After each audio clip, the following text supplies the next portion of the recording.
Hello, this is Rachelle Schultz, CEO of Winona Health, and I'm back for another video podcast to talk about another topic. This time I want to talk about our hospital preparedness. All of the things that we have been putting in place formally to take care of what could potentially come into our facility as a result of the coronavirus pandemic. So we've been preparing for years. We do, drills. We have, exercises that we do over the years for big trauma kinds of situations, or pandemics, or epidemics, or all of those things. And a lot of the time, obviously, those are more kind of what we call tabletop exercises, a lot on paper, or sort of practice, sessions. And of course, today we're in sort of the real scenario. So all of those plans have really come into play, which has been great for us because we've had everything outlined. What do we need? How do we plan for the supplies, the equipment, the staffing, where everything is at, and so forth. So as we've been having our meetings and really looking at all of this, putting it together, we've also been, contemplating what might different scenarios look like. What's our best case scenario? What's our worst case scenario? And in those plans, what do we need and what differs, and how do we move supplies around, people around, how do we do training, and so forth. And so just to give one example of that, because I think this is something that is getting a little legwork out there, so I wanted to sort of address this issue. One of it is negative pressure rooms. So we have negative pressure rooms, which is a kind of a unique airflow in a room that is one that you would use for infectious patients of a certain type. Historically, what might be of interest is negative pressure rooms were really put in place in hospitals for TB patients. And of course, we don't really have much of that today. It's a rare occasion when somebody does come in. And so hospitals weren't built with a lot of negative pressure rooms. We have them currently in our emergency department. We have a couple there. We have a couple in our ICU. We also have some in our urgent care. And so what we are looking at is being able to expand the number of rooms that have this negative pressure airflow. And like we do with a lot of different things around here, before we invest in the change, a big physical kind of change or expensive type of change, we also pilot, what this would look like, how would these rooms work, and that type of a thing. So we've been doing that in our ICU right now because we have the ability to do that in some of the rooms without that are open, don't have patients in them.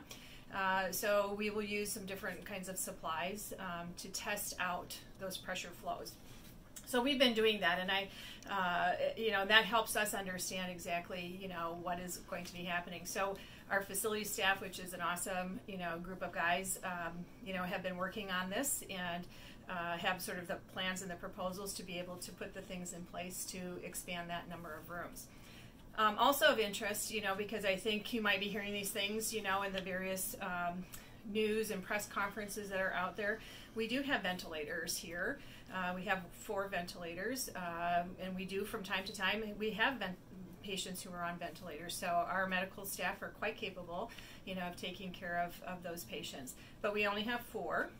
We also have anesthesia machines, which can be kind of a backup or a second type of vent. It operates a little differently, but it certainly can be used. So we can fill our capacity with our ICU with those types of patients. So when we look at all the equipment, all the backup, all the alternatives, our teams here have done really a phenomenal job of really, we know where our assets are at, we know what we can draw on. We've done some modeling that, again, can be best case, worst case scenarios. How many patients could come in? How many beds would we need? And we can actually expand our capacity quite a bit.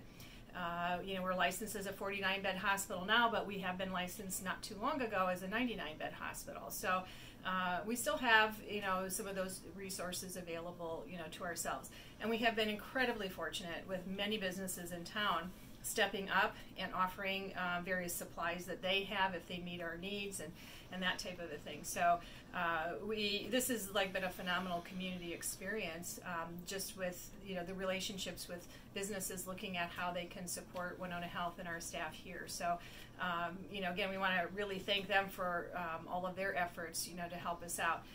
But I just want to assure the community that our medical staff, they're really planning for these various scenarios, making sure we can draw our physicians, our nurse practitioners, our PAs, our nursing staff, any of our other clinicians, and certainly our support staff.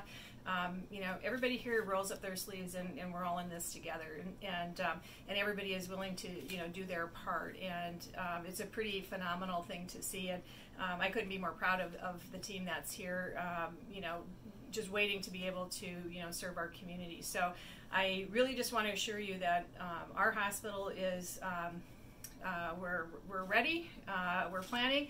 We make changes on a moment's notice as soon as we learn some new information, and we're continuing to adapt all the time to whatever will show up in our hospital.